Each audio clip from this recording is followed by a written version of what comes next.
But first, an out-of-control car heads toward a Plano soccer team. How a coach's quick thinking saved lives. Jumped in, trying to find the emergency brake. First at 9, Fox 4 News starts now. Good evening, I'm Steve Eager. It's 9 o'clock. And I'm Heather Hayes. Emily Lopez is first tonight on Fox 4 in Fort Worth, where the hero coach from Plano had a soccer game tonight. Emily? Heather, the coach and his soccer players just wrapped up a game here in Fort Worth. Yesterday afternoon, that coach told me how he jumped into a moving car to keep it from crashing into his players. His co-workers call him humble and heroic. That's fine, Jimmy. Good job.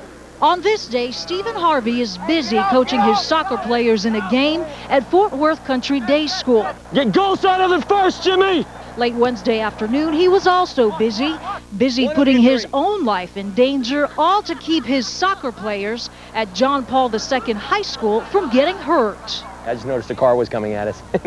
Plano police say at the intersection of Woodburn Corners and Plano Parkway, a Chevy S10 Blazer slammed into this Nissan Altima. The Blazer hit the Nissan so hard, it pushed the man who was behind the wheel into the passenger seat. Well, the driver's door is caved in very far. It's pushed all the way over into the passenger area. So the injury he received, plus it moved him away from the driver compartment because of the heavy impact, he was unable to control his vehicle anymore. The car then headed for Harvey's soccer players at 20 miles per hour. The coach jumped into the car head first. My left hand was closer to the pedals anyway, so I reached down with my left hand and hit the brake pedal and reached with my right hand to the steering wheel and looked over the dash just to make sure I wasn't going to hit anybody or anything. And that's when it came to a stop. There's not much I wouldn't do for these guys. Seriously, they're some of the best kids I've ever met. Somebody move for him. Somebody move. That's us. Go, go, go. Let's go, let's go. What a great guy. Anyway, he also says what was really scary about this whole accident was that when he got into the car, he noticed the guy that was in the passenger seat was completely out cold. He was unconscious. He also says another scary thing, the fact that the car sustained so much damage, he could not find the emergency brake. In Fort Worth, Emily Lopez, Fox 4 News. A Plano soccer coach is being called a hero after stopping a car that was heading towards his players at a clump of trees. The coach says it was a split-second decision when he heard the loud bang of a car crash and then saw an unconscious driver careening out of control. NBC5's Susan Risden is live in Fort Worth with the brave coach's story. Susan? Well, Brian, we caught up with JP2 soccer coach Stephen Harvey after a game tonight, and he's downplaying risking his life to protect his team and the Carrollton man behind the wheel of that runaway car, but witnesses say his actions were amazing. Hey, I promise you, those chances that we had in the first half will turn into goals.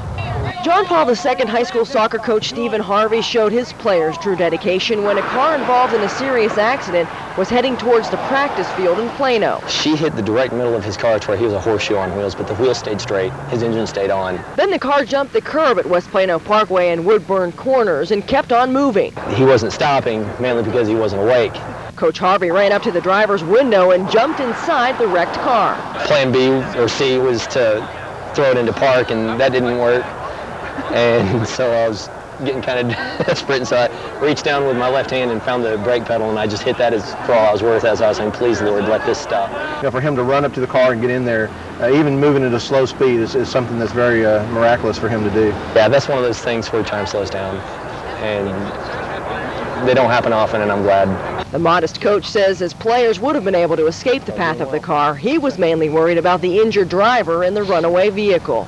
It's hard to explain when someone has the wind knocked out of them, the sound that they make when they try to recover their breath. When he made that, I was like, okay, prayer answered. The driver was taken to the emergency room but was not admitted overnight, and investigators say that it appears that the woman that hit the victim's car ran a red light. Live in Fort Worth, Susan Risden, NBC5. Remarkable. Thanks, Susan.